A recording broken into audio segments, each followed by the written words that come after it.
Welcome back to another episode of Stand on Guard. I'm your host, David Krayden, and I'm broadcasting to you live from Ottawa. Thanks for joining me this morning. When we come back, we're going to be talking about the latest attempts by the Carney government to restrict your speech with more hate crimes legislation, which is the last thing this country needs. We'll be back momentarily. The Prime Minister lied and his minions continue to lie. Your home is your castle. We're calling on the government to introduce and immediately pass the Stand on Guard law. But we also need to resolve to resist.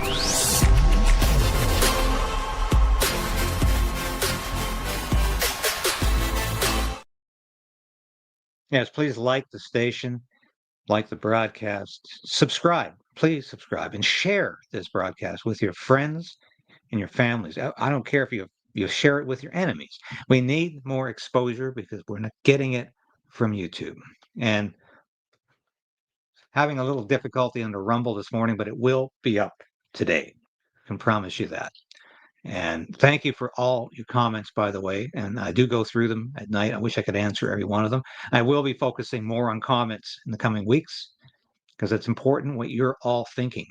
I really do want to know.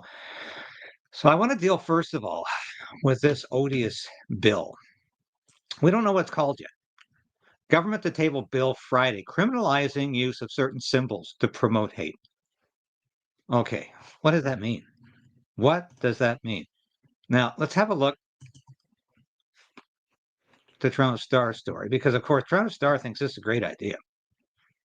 And it says, the Carney government will introduce a hate crimes bill Friday. Like we don't have enough hate crimes bill. That will include a ban on the intentional display of hate, quote unquote, and terror, quote unquote, symbols. The Star has learned.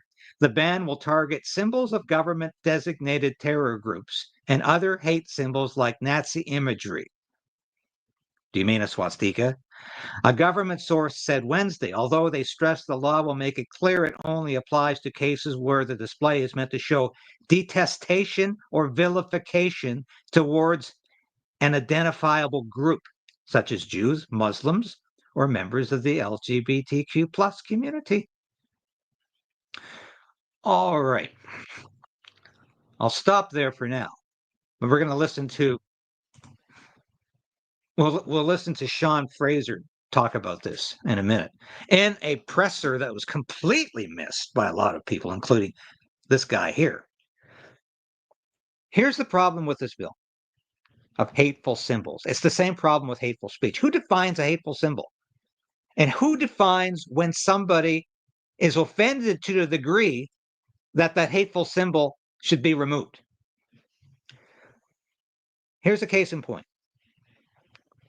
There are literally hundreds of thousands of books written about the Second World War period and the Nazi era period that either have swastikas inside the book in pictures or on the cover. Are we going to have to remove all of these books from public places such as libraries because somebody might be offended by that imagery? And what exactly is going to offend the LGBTQ community? How are they going to be offended by imagery? Well, that could be just about anything. And of course, the problem with more hate crimes bills is the same problem with any hate crime bill. The definition of hatred is up to anybody to define. And we're going to have liberal judges define it. Earlier this week, U.S. Attorney General Pam Bondi floated in a trial balloon the idea of criminalizing speech and creating hate speech laws just like we have in Canada. The pushback was enormous, even though she did this in response to the horrible and savage killing of conservative icon Charlie Kirk. But conservatives and libertarians pushed back and they said, no, the First Amendment, which guarantees free speech in the United States, is there to protect hateful speech and speech that we don't like and speech that sounds abhorrent and demented. It's there to protect free speech, any free speech. And Canada has long ago strayed from the path of free speech, and it's getting worse every year in this country. We've had hate speech laws on the books for decades. They intensified over the years, and they've gotten worse with the Trudeau Carney regime. And Carney wants to shove this down your throat. Carney is a huge advocate of hate speech laws. He said so during the election campaign, and he's coming through with it now. The second piece of legislation, the economy is in tatters. I think we can all agree on that. We're on the brink of economic catastrophe, not just because of President Donald Trump's tariffs, but because the deficit is ballooning, the national debt is ballooning, even proportionally far beyond that of the United States. The dollar is on the precipice of being devalued. Because we're lowering interest rates at the same time the United States is hesitating, it's going to have a huge impact on the value of our dollar vis-a-vis the US dollar. Carney is deliberately trying to devalue the Canadian dollar. And we know that. And we'll get into Chrystia Freeland's free ride in Ukraine in a minute here. But before I do that, I wanted to share this with you because this video was sent me yesterday by Katie Passadney of the Universal Ostrich Farms in British Columbia. They are literally waiting to see if the Supreme Court of Canada will hear their case to stop the unnecessary and barbaric killing of 399 ostriches that have been healthy for almost 300 days now. Yes, these birds developed herd immunity to avian flu. If the farm even attempts to prove that by testing one bird, 6 months in jail, $20,000 fine per bird. Now, Katie sent me this yesterday. The government, the federal government, the Carney liberals are deliberately trying to intimidate and instill fear into these farmers. Now, watch this. This is a military helicopter on, what night are we on here? This is Tuesday night this week. This is incredible. Now, these aren't orbs you're seeing.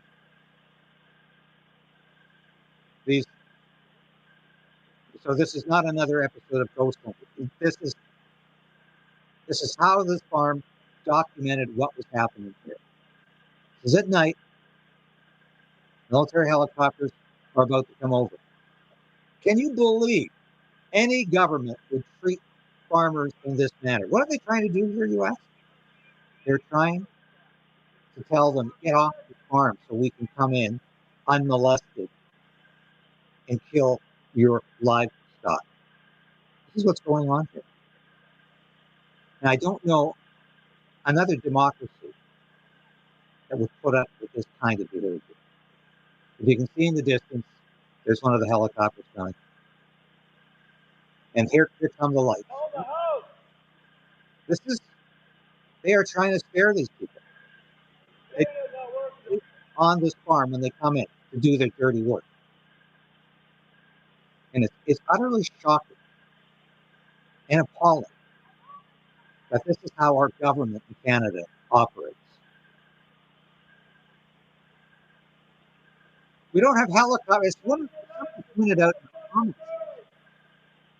We don't have helicopters for the border to stop illegal immigrants from crossing the border, but we've got helicopters to terrorize farmers, to shine lights on their houses, on their farms, to ensure that they know the government really does mean business. And they're going to get very nasty about this. Now, the lights are brighter. and brighter. And this is intimidation tactics by the Carney government. And like I say, they can't deal with issues at the border,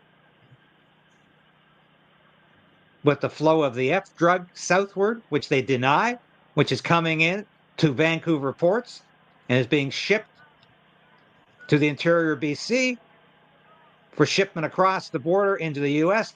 We have a F czar. I'm going to say the word. A fent. We'll put it that way. We have a fent czar who we haven't heard of. We haven't heard from in months. But they've got the resources to intimidate people on farms. And this to me is beyond the pale. So, here are the farmers saying, well, we're gonna get on our tractor or ATV. I'm not sure exactly what they're driving there. It's too dark to see. We're gonna shine our lights right back at you. And that's what Katie told me they did. They shone the lights right back on them because they're not moving. They're not going to flee their farm. They're not going to relinquish control of their land to the government or their ostriches to the government and run away. So good for you. You're courageous. You're not doing this just for your own farm. You're doing this for all Canadians who long to be free, who long for a Canada where this sort of thing didn't happen, where farmers were respected, where agriculture was needed, where the state didn't think it could walk onto people's private property and steal their livelihood and their livestock. So good for you, Universal Ostrich Farms. And thank you, Katie. You'll be on the show again soon, I hope, to talk about this. And I've told Katie, the moment anything happens on that farm, the moment it's intruded upon by so-called task forces or detachments, let me know. We'll go live. And she's got a lot of good media out there, including Rebel News, including Viva Fry, and a lot of broadcasters who are very concerned about this overreach of government. So there you go. Thank you again, Katie. That's an incredible scene. I wanted to show that to you. I showed it last night. I'm doing a show every Wednesday, by the way. I want to mention this to you. It's called The Conservative Corner, which I do with my friend Nico. And we just talk about issues of interest to libertarians and conservatives, not necessarily to large C conservatives. And sometimes we get a bit critical of the Conservative Party, but that's okay. You have to be objective. You have to retain your independence. If you're on this medium and all you can do is spew propaganda in favor of one party or the other, you never question the motivation or the intentionality, then you're just taking up space. You need to be able to say, I'm in no politician's pocket. I'll criticize as I see fit. Don't be a propagandist because you're not a journalist if you are. Now, I want to get to this news conference from Sean Fraser. This is remarkable. This is a week old. Nobody covered this. Nobody covered this news conference because Sean Fraser, well, he really doesn't attract a crowd. I'll have to say that about him. He does not attract a crowd because Sean Fraser generally has failed at every ministry he's ever been given. But he's now the Attorney General, the Justice Minister of Canada. God help us. And here he is talking about his legislative agenda for the fall. You're talking about all this legislation that you're proposing this fall. How soon? Do we have a date we can expect to see some of that?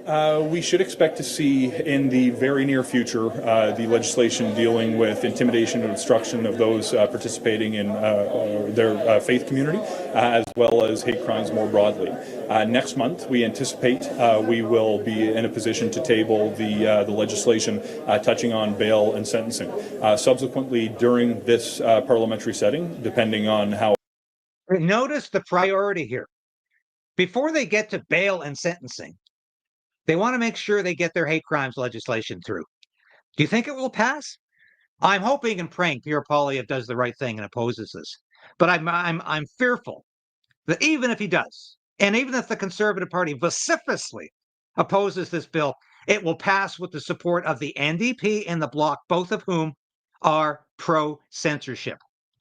So we're in a hell of a mess here. Efficiently the process of the House works and the collaboration of other parties to advance this legislation to get it done.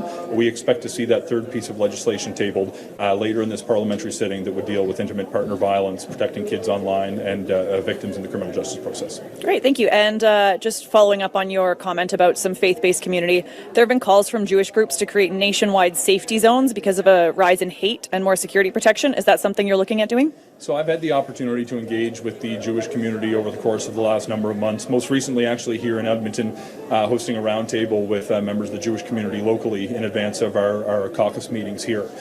We have to make sure that we can do what's within our bailiwick, and that we also encourage other levels of government to take measures to improve public safety that are within theirs.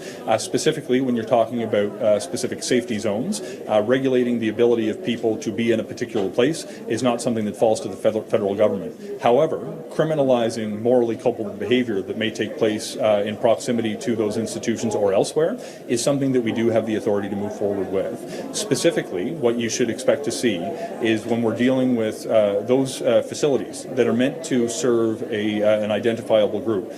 Think of a synagogue for the Jewish community, a mosque, a church, but also community centers, schools, or specific places that are designed specifically for a given community. We want to add criminal provisions that would prohibit the obstruction of those facilities and the intimidation of the people seeking to use them. In addition, we are looking to establish new measures that would address hate more broadly, that is coupled with other criminal behavior that may take place regardless of its proximity to a particular faith-based institution. All right. He's one of the best BS artists on the Hill, and certainly within the Liberal cabinet.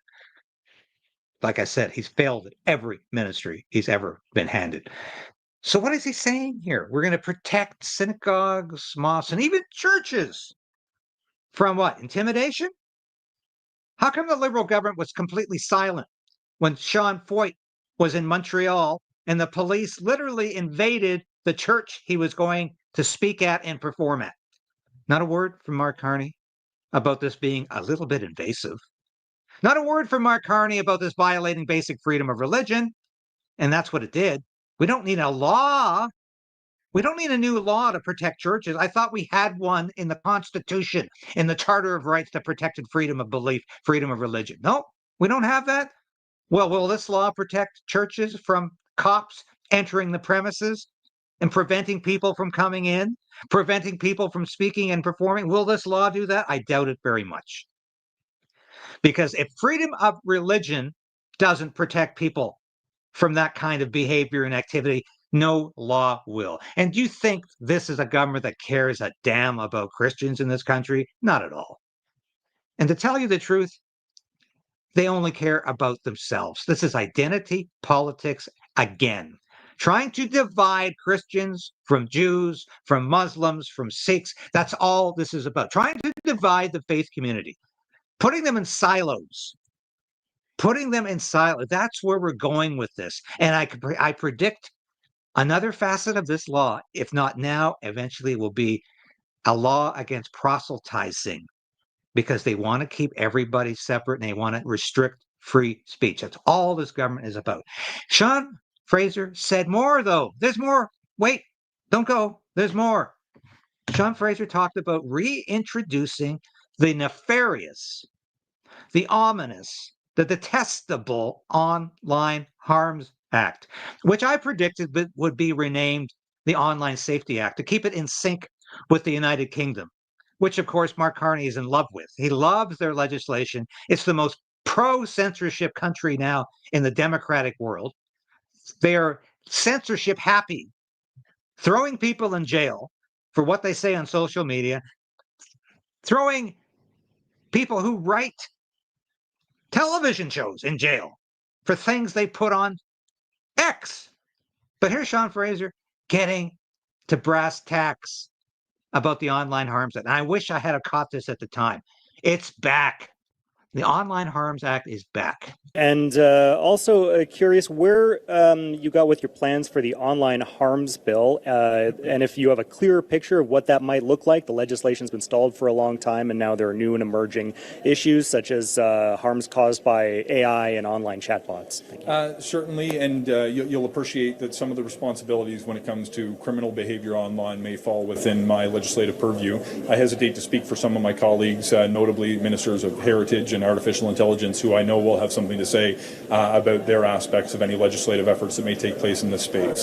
Suffice it to say, from a justice perspective, keeping our kids safe online against predators and protecting victims of sexual exploitation online is Hold everything. Sean Fraser.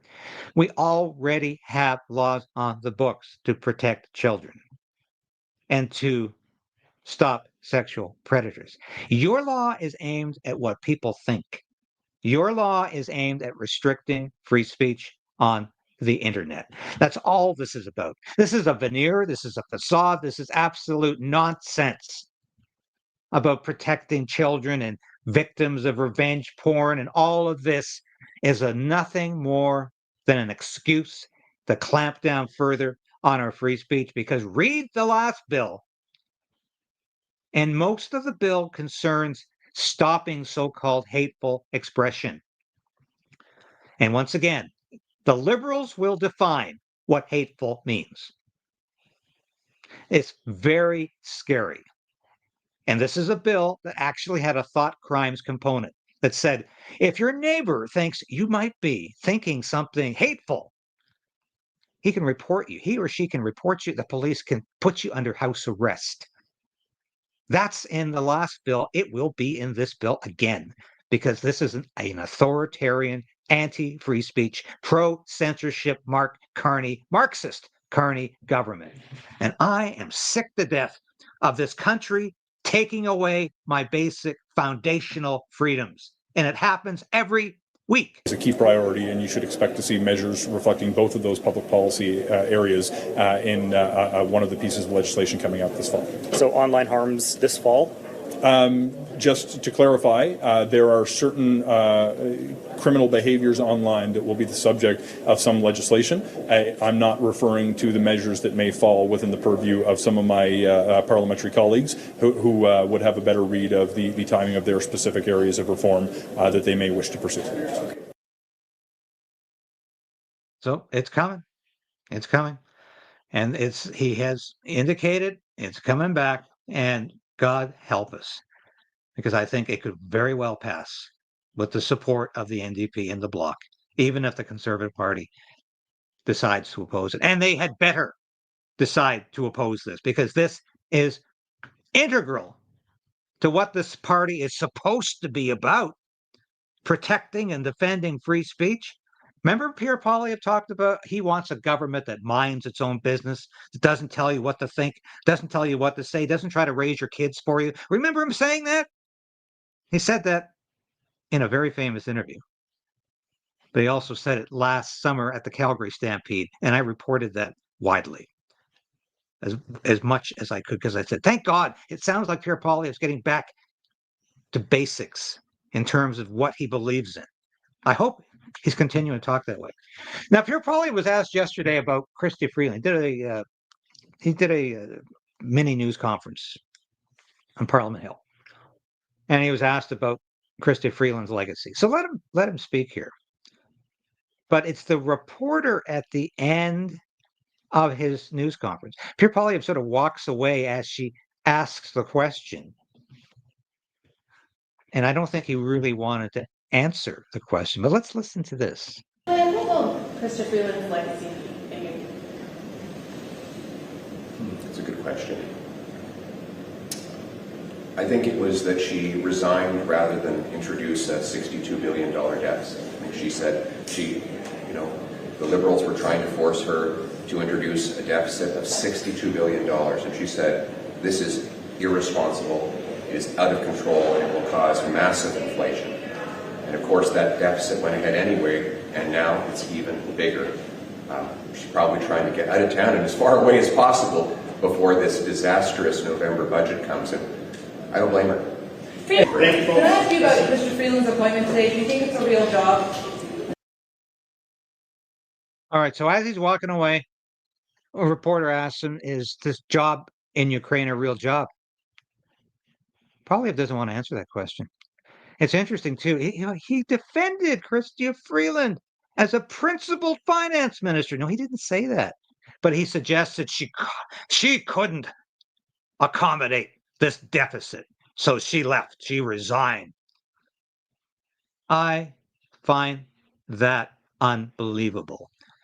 This was the finance minister who debanked protesters during the Freedom Convoy, arrogantly held a news conference, said we're going to take everybody off of their bank accounts. We're even not just the protesters, not just the truckers, but people who supported it financially. You're going to be debanked. We're going to freeze your bank accounts. That's Chrystia Freeland's legacy, Pierre Poilievre, not as a principled conservative, a principled liberal. Oh, I'm absolutely aghast that that's his response. The reporter says, why didn't you talk about Chrystia Freeland's new gig in Ukraine?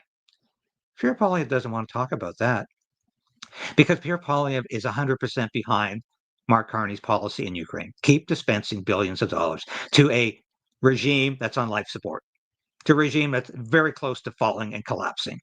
Keep putting money into President Volodymyr Zelensky's pockets so he can prepare to run out of the country, fly out of the country on his private jet that's fueled and ready to go.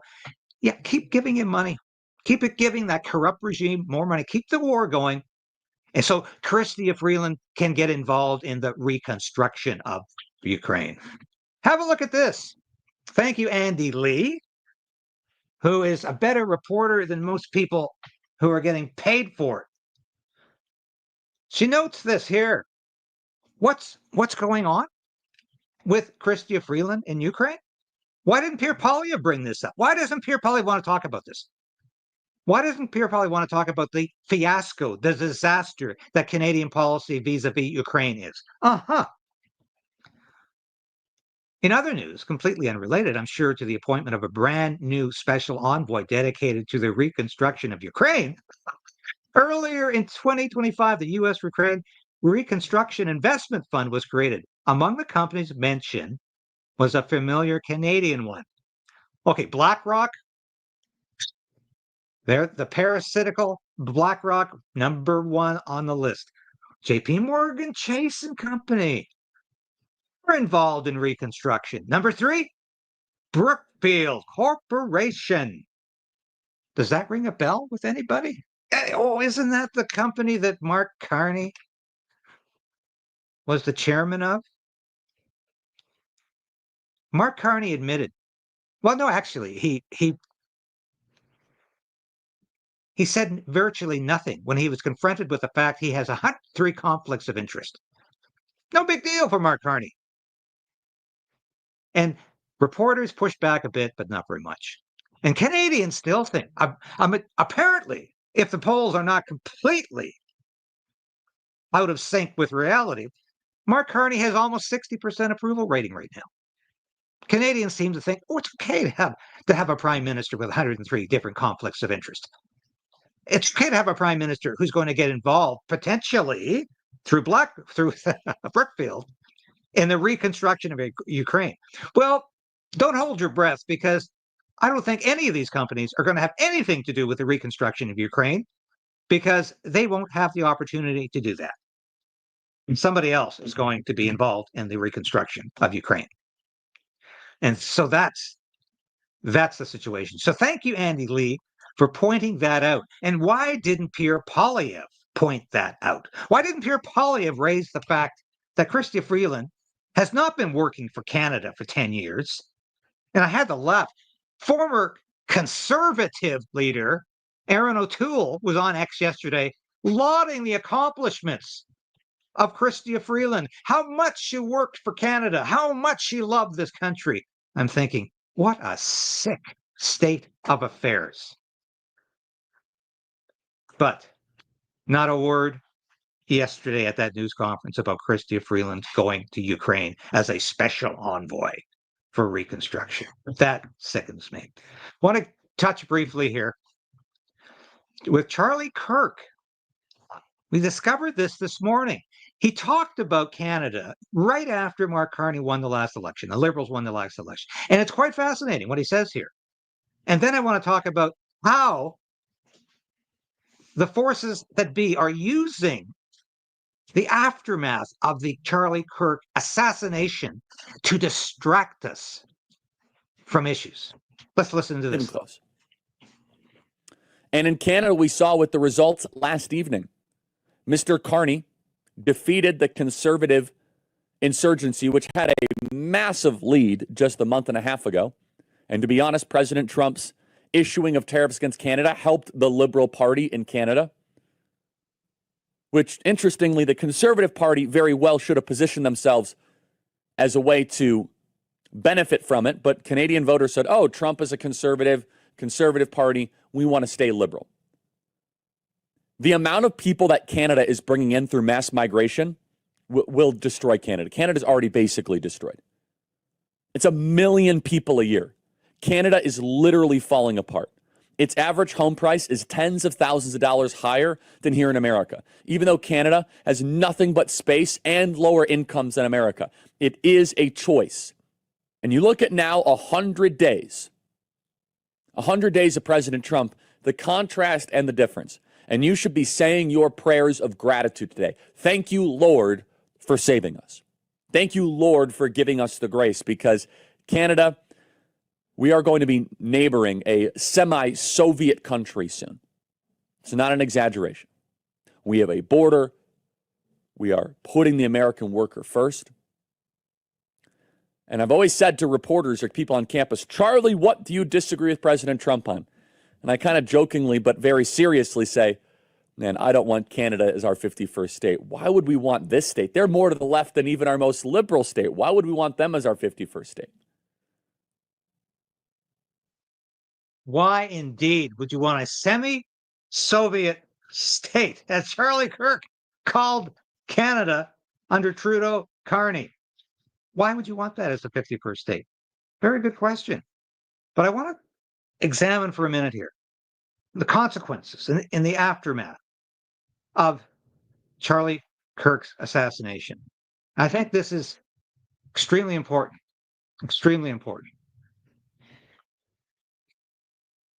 because ever since, now we have at least 5 different variations of how Charlie Kirk was killed and who was responsible. And I'm not going to get into that because it could go on for hours.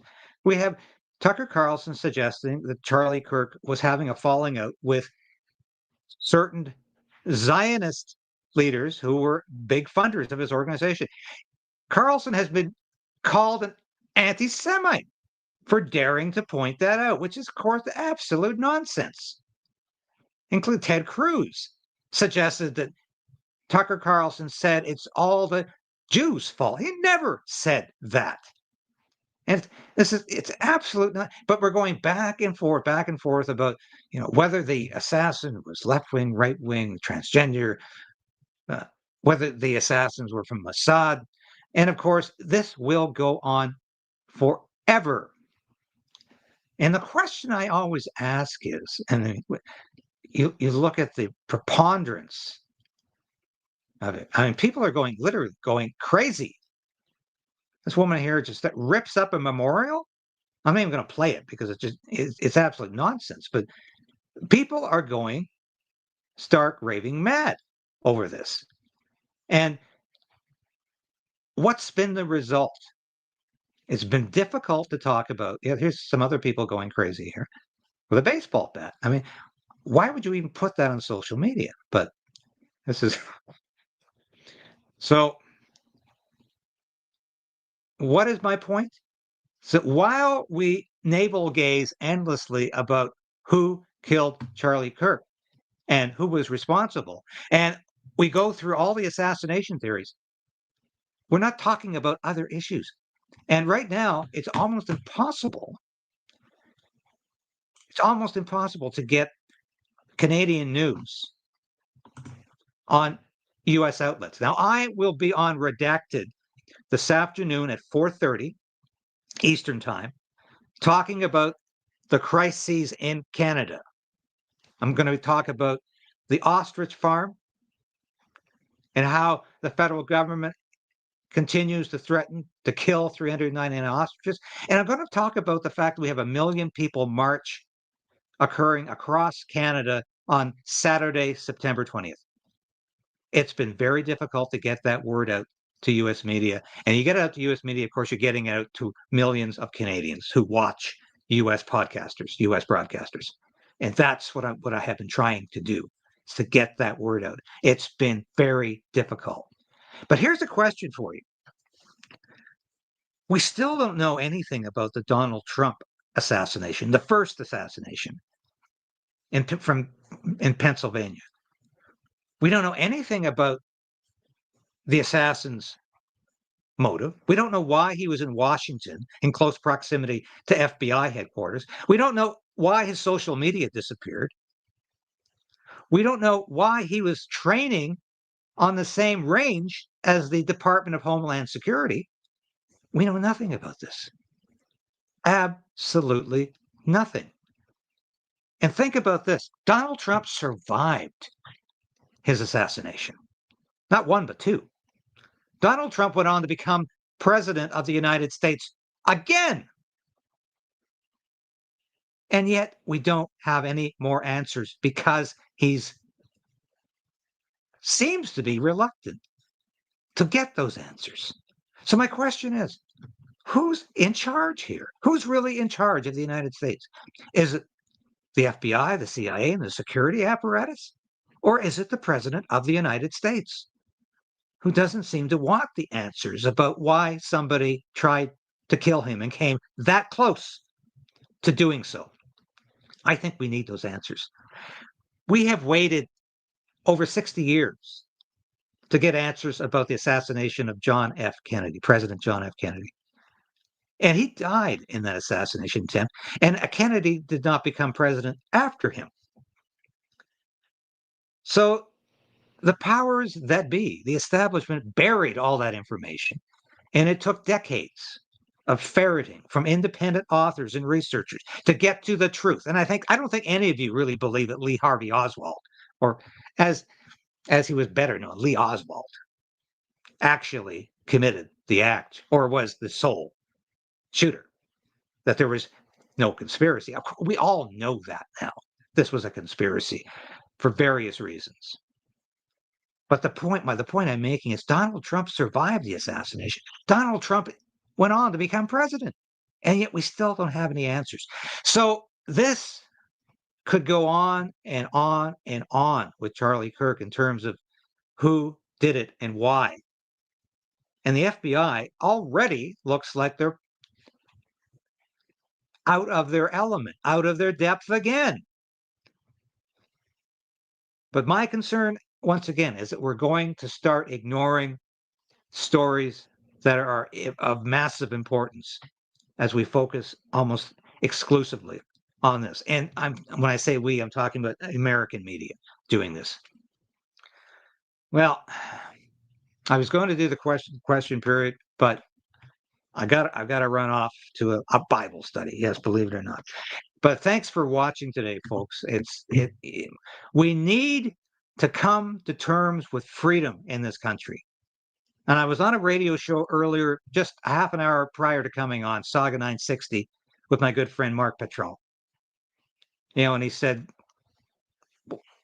he asked me basically to wrap up what I was saying. I said, Canada's beyond a quick fix. Canada's beyond mere accommodation. It's beyond just tweaking. We are at the point of this country breaking down. We're at the point of losing our basic freedoms in this country. And we need massive change, massive pushback from the official opposition. And I hope we get to see that. I will encourage Pierre Poilievere and the Conservative Party every time they say and do the right thing. If they fail to do that, I think we have to be critical of what they're doing. Thanks for watching today. It's been a pleasure. As always, this has been David Krayden broadcasting to you live from our nation's capital. Thanks for watching. I'll be back again tomorrow.